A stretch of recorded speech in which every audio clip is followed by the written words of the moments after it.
Hello students, welcome to my YouTube channel the N K only. तो last video में हमने pH scale और pH के बारे में स्टडी किया था। अब हम कुछ इंपॉर्टेंट पॉइंट पढ़ने वाले हैं। Importance of pH in our everyday life, ये कुछ पॉइंट्स हैं जिनके बारे में हम बात करेंगे। प्लांट्स और एनिमल्स के अंदर क्या रोल है पीएच का, सॉइल का क्या पीएच होता है, डाइजेस्टिव सिस्टम में किस तरह से पीएच हेल्प करता है।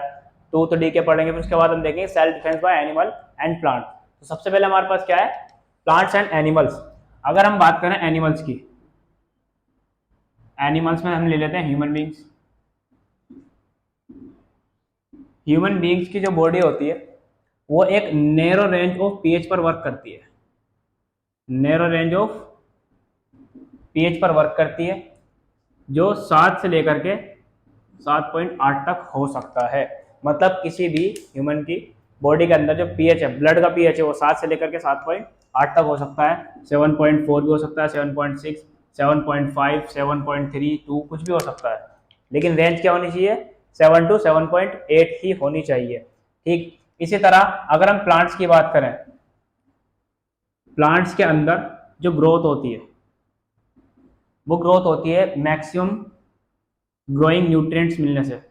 न्यूट्रिएंट्स जब इनको मिलते हैं, न्यूट्रिएंट्स कौन सा चाहिए ग्रोथ के लिए, नाइट्रोजन चाहिए और सल्फर चाहिए। अगर ये न्यूट्रिएंट प्लांट को नहीं मिलेंगे तो प्लांट अच्छे से ग्रो नहीं कर पाता है।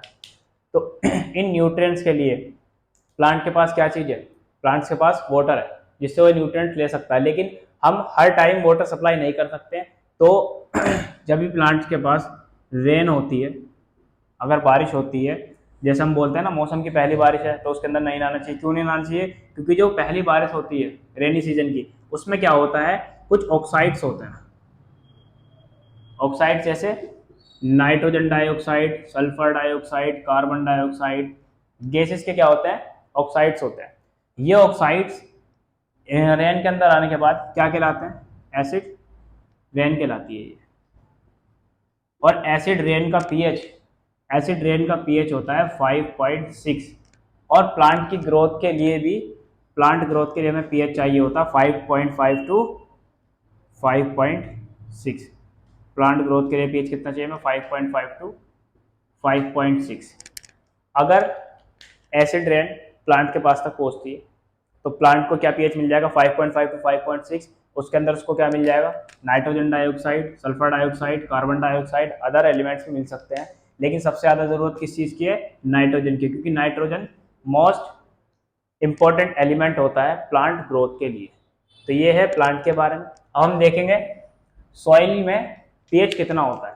अगर हम बात करें सॉइल की, जो आपके बैकयार्ड में हो सकती है, ग्राउंड में हो सकती है, कहीं भी हो सकती है, सॉइल इन बैकयार्ड। जितनी भी सॉइल्स हमारे पास हैं, डिफरेंट काइंड्स ऑफ सॉइल्स। अब ये तो नहीं बोल सकते कि हम पूरी दुनिया में एक जैसी सॉइल है, अलग अलग तरह की तो सॉइल्स हैं।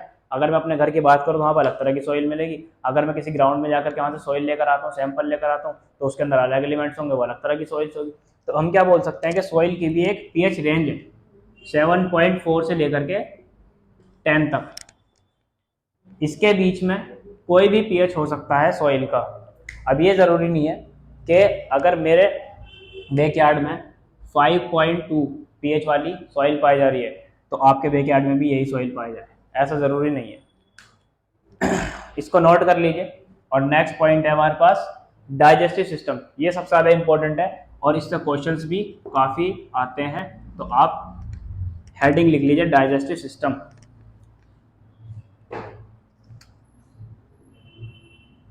डाइजेस्टिव सिस्टम, डाइजेस्टिव सिस्टम में पीएच का क्या रोल है। सबसे पहले बात करेंगे हम डाइजेस्टिव सिस्टम में, हमारे पास होता है स्टमक। स्टमक से क्या रिलीज होता है, HCl, जिसको हम हाइड्रोक्लोरिक एसिड भी बोलते हैं। HCl क्या कराता है, डाइजेशन का काम करता है, मींस डाइजेशन में हेल्प करता है HCl। HCl का पीएच होता है 1.2। बहुत ज़्यादा एसिडिक है, इसको क्या बोल सकते हैं हम, स्ट्रॉन्ग एसिड है। स्ट्रॉन्ग एसिड है, क्यों, क्योंकि इसका पीएच कितना, 1.2 है। जितना पीएच कम होता है उतना ही ज़्यादा स्ट्रॉन्ग एसिड होता है। अगर इतना स्ट्रॉन्ग एसिड आपकी बॉडी में प्रेजेंट है तो ये आपकी बॉडी को हार्म क्यों नहीं करता है। तो बेसिकली हम देख सकते हैं कि स्टमक के अंदर क्या होता है, एक म्यूकस की लेयर होती है। स्टमक में क्या होती है? एक म्यूकस की लेयर होती है, म्यूकस लेयर। जब HCl स्टमक में आके एक्ट करता है फूड के ऊपर, तो क्या होता है? म्यूकस की लेयर बार बार ब्रेक होती है और फॉर्म होती है, बार बार टूटती है और बार बार बनती है। तो HCl हमारे स्टमक को नुकसान नहीं कर पाता है। अगर ये म्यूकस की लेयर ना हो तो HCl इतना पावरफुल होता है कि हमारे स्टमक को थोड़ी देर में ही डैमेज कर दे, लेकिन इसकी वजह से क्या होता है? स्टमक बचा रहता है। तो बेसिकली हमारे पास क्या प्रोसेस होता है? जो फूड पार्टिकल्स होते हैं, फूड पार्टिकल्स जो स्टमक के अंदर होते हैं, उनके ऊपर HCl एक्ट करता है और उनको क्या कर देता है? और ज़्यादा डाइजेस्टेड कर देता है। तो उसको क्या बोल सकते हैं? Digested food particle, food particles. तो पीएच का बहुत इंपॉर्टेंट रोल है हमारे स्टमक के अंदर। और कभी कभी क्या होता है? किसी कंडीशन में हमने ज़्यादा खा लिया तो उसको क्या बोलते हैं? इनडाइजेशन बोलते हैं, जब खाना पूरी तरह से डाइजेस्ट नहीं होता है। तो इनडाइजेशन की कंडीशन में क्या होता है? जो एसिडिक कैरेक्टर है स्टमक का, वो इंक्रीज हो जाता है। एसिडिक कैरेक्टर इंक्रीज होने की वजह से हम क्या देखते हैं? हम कुछ और चीज़ खा नहीं पाते हैं। जो भी अगर हमारे सामने खाने का आइटम हो, उसको देखकर हमें मन भी नहीं करता खाने का। तो इसको कम करने के लिए हम क्या करते हैं? कुछ सप्लीमेंट यूज करते हैं, जैसे मेडिसिन यूज की हमने। मेडिसिन के अंदर क्या होते हैं? बेसिक कंपाउंड्स होते हैं, जिनको हम बेसिकली क्या बोल सकते हैं? एंटासिड्स।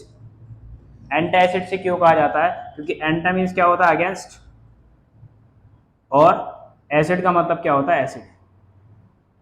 एक एसिड के अगेंस्ट काम करने वाले को क्या कहेंगे हम? एंटासिड। और ये बेसिकली क्या होते हैं? बेसिक नेचर के होते हैं, बेसिक नेचर के होता है।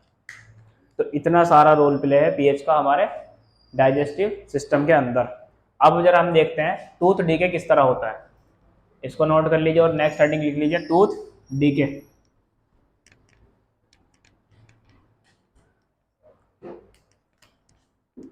टूथ डीके, इसके बारे में हमने थोड़ा बहुत पढ़ा होगा, दांतों के बारे में बचपन में, कितने टीथ होते हैं? 32 होते हैं। कितने तरह के होते हैं? 4 तरह के होते हैं।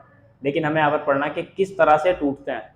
तो हम बेसिकली क्या बोलते हैं? जो हमारे टीथ होते हैं, टीथ के ऊपर एक लेयर होती है, जिस लेयर को क्या कहते हैं? इनेमल कहते हैं। और ये इनेमल बनी किस चीज़ की होती है? कैल्शियम फॉस्फेट की बनी होती है। कैल्शियम फॉस्फेट की ये लेयर बनी होती है। और ये लेयर हमारी बॉडी के अंदर सबसे ज़्यादा हार्ड है, मतलब ये हार्डेस्ट सब्सटेंस है हमारी बॉडी का। Hardest substance in our body क्या है? इनेमल है, जो टीथ के ऊपर वाली लेयर है। अब क्या होता है? जैसे हमने खाना खाया रात में और सो गए, तो क्या होता है? जो फूड पार्टिकल्स आपके स्टमक, क्या कहते हैं, माउथ में रह जाते हैं। Food particles remains in our mouth. तो ये फूड पार्टिकल्स क्या होते हैं? डाइजेस्टेड होना स्टार्ट होते हैं बाय सम बैक्टीरियाज। ये बैक्टीरिया क्या करते हैं? एसिड सिक्रीट करने का काम करते हैं। डाइजेशन के थ्रू ये एसिड सिक्रीट करते हैं, और ये एसिड क्या करता है? एक्ट करता है जाकर के इनेमल पर, और इनेमल लेयर को क्या करना स्टार्ट कर देता है? डैमेज करना स्टार्ट कर देता है।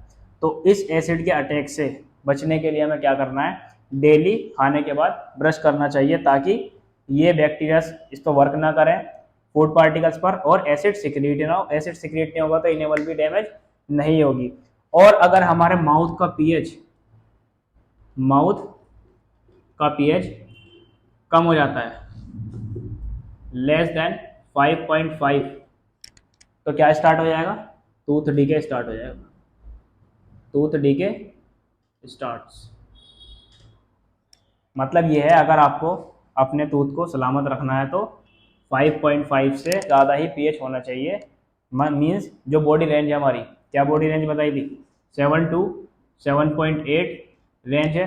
तो इससे ज़्यादा पीएच 7 के आसपास का होना चाहिए, तभी हमारे जो है दांत वो सही सलामत रहेंगे। अब लास्ट टॉपिक हमारे पास क्या है? Self defence by animals and plants. देखो जी, एनिमल्स और प्लांट्स में क्या होता है? कुछ सेल्फ डिफेंस के छोटे छोटे से ऑर्गन्स होते हैं, जिससे क्या होता है? वो अपने आप को प्रोटेक्ट कर सकते हैं। जैसे हनी बी का एग्जांपल लें, हनी बी में आपने देखा होगा एक स्टिंग होती है जिसको हम डंक मारना कहते हैं। जब ये किसी को डंक मारते स्टिंग करते हैं तो क्या करते हैं, ये एसिड को किसी की बॉडी में इंजेक्ट कर देते हैं, बॉडी में क्या कर देते हैं, इंजेक्ट कर देते हैं। और ये एसिड क्या करता है, तुरंत इरिटेशन का काम करता है। इससे बचने के लिए हम क्या करते हैं, तुरंत ही क्या कर सकते हैं, बेसिक कंपाउंड्स का इस्तेमाल कर सकते हैं। बेसिक कंपाउंड्स को हम क्या कर सकते हैं, बॉडी के उस पार्ट पर रब कर सकते हैं। जैसे हम बेसिक कंपाउंड्स को अप्लाई करते हैं तो हमें क्या मिल जाता है, थोड़ी देर के लिए रिलीफ मिल जाता है, आराम मिल जाता है। ऐसे ही बहुत सारे एग्जाम्पल प्लांट के अंदर भी ले सकते हैं। प्लांट के अंदर क्या होता है, स्पाइंस होते हैं और जिसको हम थॉर्न भी बोल सकते हैं। देखो कि छोटे छोटे से कांटे होते हैं। अगर हम किसी प्लांट को जाकर पकड़ते हैं तो क्या होता है, एकदम से कांटे लगता है और वो ब्लडिंग स्टार्ट हो जाती है, और वहाँ पर हमें क्या लगता है, एकदम से इरिटेशन होती है, बर्निंग का इफेक्ट मिलता है। वो किसकी वजह से मिलता है, क्योंकि स्पाइंस और थॉर्न्स के अंदर क्या होता है, इनके अंदर भी एसिड होता है। और इस एसिड को कम करने के लिए क्या करेंगे, हम बेस अप्लाई करेंगे उस जगह पर जिस जगह पर ये क्या कहते हैं, स्पाइन और थॉर्न आपको लगा है। बेस क्या करेगा, एसिड को न्यूट्रलाइज करेगा और नया कंपाउंड बनाएगा, उसको हम सॉल्ट बोलते हैं। और सॉल्ट आपकी बॉडी को ज़्यादा नुकसान नहीं देगा। तो ये था आज का पूरा overview importance of pH in our everyday life के बारे में। अब हम नेक्स्ट वीडियो में पढ़ेंगे सॉल्ट्स के बारे में। वीडियो को लाइक कीजिए, शेयर कीजिए और चैनल को सब्सक्राइब कीजिए।